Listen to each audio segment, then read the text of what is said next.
जी अस्सलाम वालेकुम स्टूडेंट्स, उम्मीद है सब खैर खैरियत से होंगे। अच्छा, आज हम जो टॉपिक डिस्कस करने जा रहे हैं वो होने जा रहा है जी आपके पास बीट्स बेसिकली क्या होती हैं। बीट्स बेसिकली सुपर पोजिशन जब ऐसी दो वेव्स की होती है जब जिनकी स्लाइटली डिफरेंट फ्रीक्वेंसी होती है, ठीक है।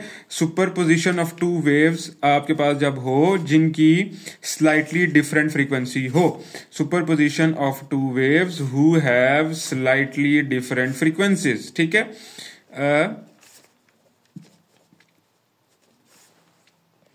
अच्छा, प्रोड्यूस बीट्स आपके पास क्या होता है, superposition of two waves who have slightly different frequencies produce waves हो जाती है जी, ठीक है जी। और प्रोड्यूस बीट्स, सॉरी, अच्छा प्रोड्यूस बीट्स हो जाती है, ठीक है। अच्छा, अब हम कहते हैं मिसाल के तौर पर हमारे पास बुक के एक्सपेरिमेंट पे चलते हैं। स्लाइटली डिफरेंट फ्रीक्वेंसी हम कैसे क्रिएट कर सकेंगे कि आपके पास मैं कहता हूं जी एक ट्यूनिंग फोक है जी, एक आपके पास जी ये ट्यूनिंग फोक है जी, ठीक है जी। मैं इस ट्यूनिंग फोक को कह देता हूं ए, इस ट्यूनिंग फोक को कह देता हूं जी बी कह देता हूं जी, ठीक है।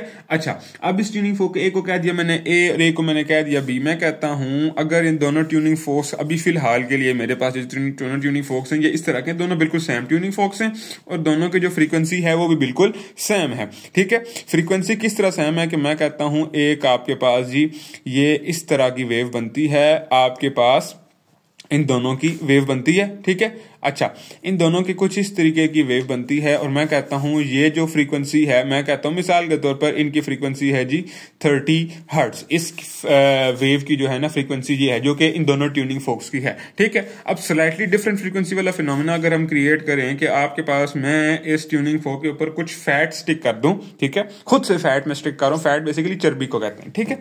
अच्छा, अगर मैं स्टिक कर दूं, अब ये करेगा क्या कि आपके पास फैट कह सकते हैं, वैक्स कह सकते हैं, आपकी बुक में वैक्स का बेसिकली आया हुआ है, लफ्ज आया हुआ है, ठीक है, वेजलीन कह लें जिसको, ठीक है, कह सकते हैं। अच्छा, बहरहाल हम कहते हैं वो चिपका दें।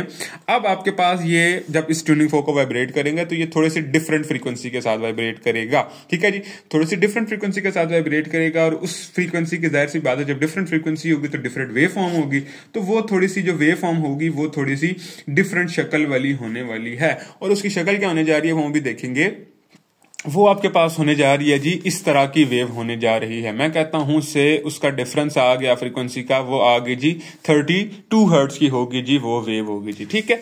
अच्छा, अब देखें जरा, अब जब ये दोनों वेव्स आपस में हम अब क्या करेंगे, अब जब दोनों हम अब इसकी 32 हर्ट्ज होगी, अब जब दोनों ट्यूनिंग फोक हम इकट्ठे वाइब्रेट करेंगे ना, ठीक है, अगर पहले हम दोनों को वाइब्रेट करते तो फर्क महसूस ना होता क्योंकि इसकी भी फ्रीक्वेंसी 30 हर्ट्ज है, इसकी भी फ्रीक्वेंसी 30 हर्ट्ज है, इकट्ठे वाइब्रेट करेंगे कुछ फर्क नहीं पड़ेगा। लेकिन जब वैक्स लगा के इन दोनों को इकट्ठे वाइब्रेट करेंगे तो आवाज में थोड़ी चेंज आ जानी है, ठीक है। अब दो डिफरेंट फ्रीक्वेंसीज की आवाज पैदा होनी है, दोनों डिफरेंट फ्रीक्वेंसी की आवाजें जब आपस में एक दूसरे के साथ सुपरपोज करेंगी तो कुछ एक नई वेव बनाएंगी। जब एक नई वेव बनाएंगी वो इस तरह बनाएंगी कि वो आवाज कम ज्यादा होगी, पहले कम होगी फिर ज्यादा होगी, फिर कम होगी फिर ज्यादा होगी। बेसिकली आवाज के कम ज्यादा होने को ही हम कहते हैं बीट्स कहते हैं। पहले एकदम से एम्पलीट्यूड रीच होगा, फिर नीचे आएगा, फिर ऊपर जाएगा, फिर नीचे आएगा, फिर ऊपर जाएगा, इसे हम कहते हैं जी बीट्स पैदा होना। वो बीट्स जो रिजल्टिंग वेव बनेगी उसको भी हम जरा बना लेते हैं। वो रिजल्टिंग वेव आपके पास बनने जा रही है कुछ इस तरह की कि हम कहते हैं, हम शुरू करते हैं जरा वेव को बनाना, यहां से शुरू करते हैं, ठीक है। पहले आपके पास वेव थोड़ी छोटी होगी, ठीक है, फिर आहिस्ता आहिस्ता ये वेव बढ़ती जाएगी, ठीक है। अच्छा जी, वेव बढ़ती जाएगी और फिर दोबारा से ये क्या होना शुरू हो जाएगी, छोटी होना शुरू हो जाएगी, ठीक है। फिर दोबारा से ये वेव बढ़ना शुरू हो जाएगी, ठीक है, दोबारा से ये अपने एम्पलीट्यूड को रीच करेगी और ये दोबारा से आपके पास क्या होना शुरू हो जाएगी, कम होना शुरू हो जाएगी, ठीक है जी। अच्छा, अब आपके पास देखो जरा ये वेव्स किस तरीके की बन गई है कि आपके पास पहले ये वेव जो रिजल्टेंट वेव बनी है ये थोड़ी कम थी, फिर ज्यादा होगी, फिर थोड़ी देर बाद फिर कम हुई, फिर दोबारा से क्या होगी, वो ज्यादा हो गई, ठीक है जी। ये जो आपका वेव का एकदम से एम्पलीट्यूड रीच करना, ठीक है, और फिर दोबारा से कम हो जाना और फिर दोबारा से एम्पलीट्यूड रीच करना, इसे हम बेसिकली कहते हैं कि ये आपके पास जो पैदा हो रही है ये बीट्स पैदा हो रही है, ठीक है।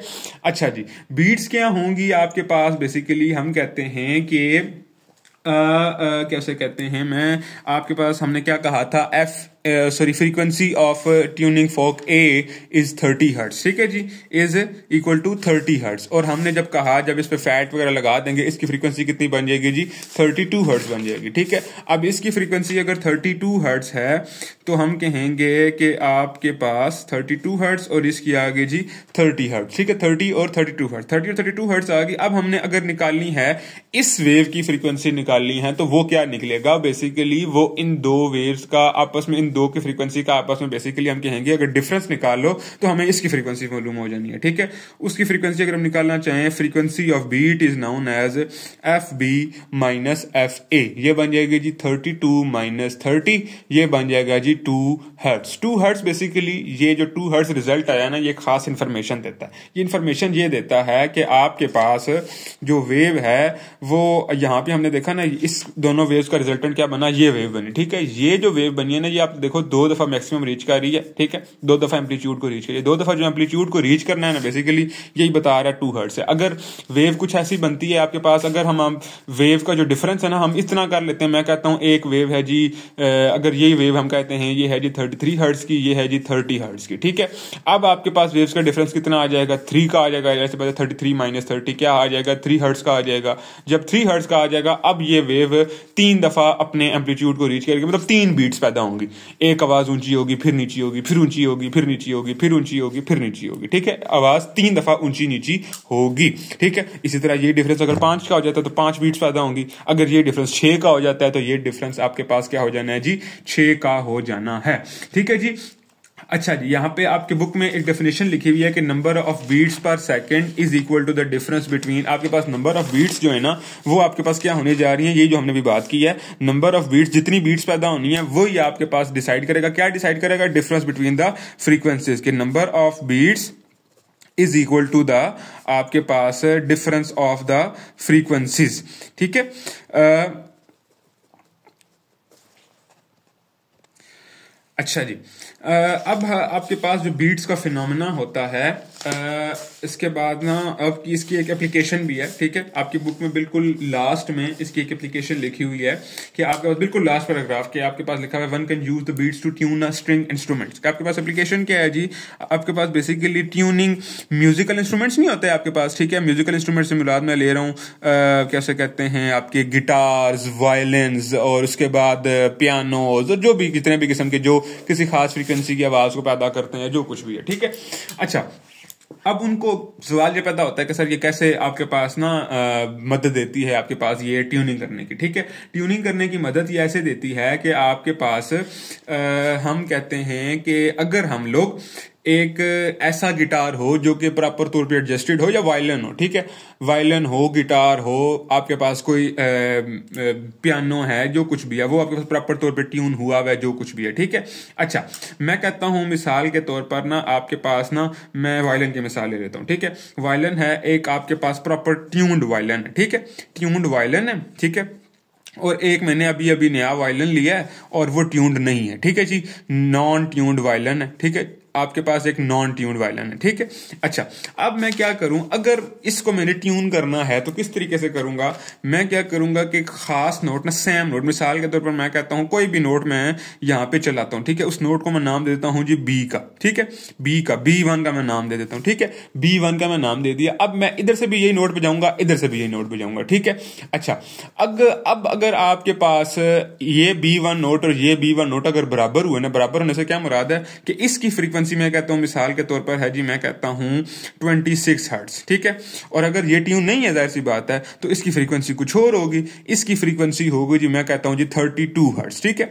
अब जब इसकी फ्रीक्वेंसी 32 हर्ट्ज होगी, इसकी 26 हर्ट्ज होगी, अब मुझे क्या करना पड़ेगा, अगर मैं दोनों को इकट्ठे बजाऊं ना, इसका भी B1 बजाऊं, इस वायलिन का भी, मैं कहता हूं जी इस पे मैंने प्रेस कर दिया, B1 प्रेस कर दिया, और इस साइड पे भी मैंने B1 प्रेस कर दिया, ठीक है। जब दोनों साइड में मैं B1 प्रेस करूंगा, आपके पास अगर फ्रीक्वेंसीज का डिफरेंस हुआ, जाहिर सी बात है यहाँ पे हमें नजर आ रहा है फ्रीक्वेंसीज का डिफरेंस है, तो आपके पास बीट्स पैदा होने शुरू हो जाएंगे। ठीक है, अब दोनों को इकट्ठे अगर बजाएंगे, ठीक है, जैसे हमने कहा था ट्यूनिंग फोक इकट्ठे बजाए तो आवाज ऊपर नीचे होना शुरू हो जाएगी, दोनों की आवाज मिलेगी और वो ऊपर नीचे होना शुरू हो जाएगी। ठीक है, ऊपर नीचे ऊपर नीचे ऊपर नीचे होगी। ठीक है, अगर ऊपर नीचे हुई उसका मतलब है कि आपके पास ये वाला वायलेंट ट्यून नहीं है। ठीक है, फिर मैं दोबारा से इसकी किसी स्ट्रिंग वगैरह को एडजस्ट करूंगा, सब कुछ करूंगा, वो स्ट्रिंग टाइट कंट्रोल सब कुछ आप कर सकते हो। ठीक है, वो थोड़ा टाइट करूंगा या ढीला करूंगा, जो कुछ भी करूंगा। ठीक है, मैं कहता हूं जी अब उसकी फ्रीक्वेंसी कुछ और होगी, दोबारा से मैं B1 नोट को बजाऊंगा। ठीक है, B1 नोट को बजाऊंगा, अगर बीट्स मुझे सुनाई दी, दोबारा से सुनाई दी, हम कहेंगे अभी तक ट्यून नहीं हुआ,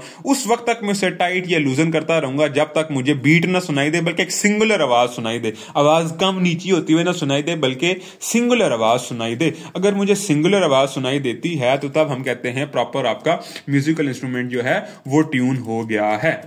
ठीक है जी। अच्छा, उसके बाद हम कहते हैं कि आपके पास मैंने शुरू में बात की थी कि कितना डिफरेंस होना चाहिए वेव का, दो वेव्स का, दो बीट्स पैदा होने के लिए। ठीक है, कंडीशन फॉर बीट्स हम इसे कह देते हैं। ठीक है, कंडीशन फॉर बीट्स क्या होने जा रही है कि हमने कहा जो फ्रीक्वेंसी है वो फ्रीक्वेंसी बेसिकली जो डेल्टा एफ जो है, डेल्टा एफ कौन सा, डेल्टा एफ आपके पास जो हमने पीछे पढ़ा एफ बी फ्रीक्वेंसी 32 हर्ट्ज और एफ ए 30 हर्ट्ज। ठीक है जी, डेल्टा एफ हमने क्या मुराद ले रहे हैं, या फिर delta F is equal to F B minus F A. ठीक है, ये जो डेल्टा एफ है ना, इसकी वैल्यू जो है ना 30 से, सॉरी 30 कह रहा हूं, 30 नहीं बल्कि 10 से आपकी पीछे पीछे होनी चाहिए। ठीक है, 10 हर्ट्ज से अगर पीछे पीछे, अगर दोनों की फ्रीक्वेंसीज का डिफरेंस 10 हर्ट्ज से कम हुआ ना, ठीक है, मिसाल के एक की फ्रीक्वेंसी 31, एक की 32, एक की 34, एक की 36, एक की 36, एक की 40, मतलब 4 5 6 7 का अगर डिफरेंस है या 8 का भी डिफरेंस है ना तो काम चलेगा।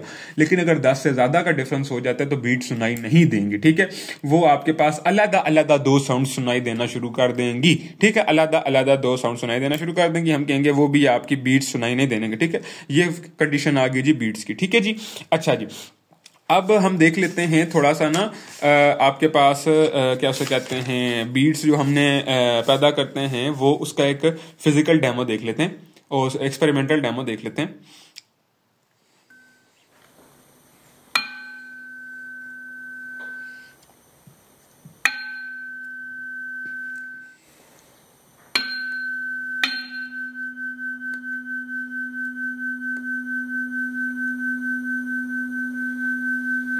अच्छा, अब आपने इस एक्सपेरिमेंट में देखा होगा कि पहले ट्यूनिंग फॉक को बजाया। ठीक है, एक सर्टेन फ्रीक्वेंसी की वेव पैदा हुई।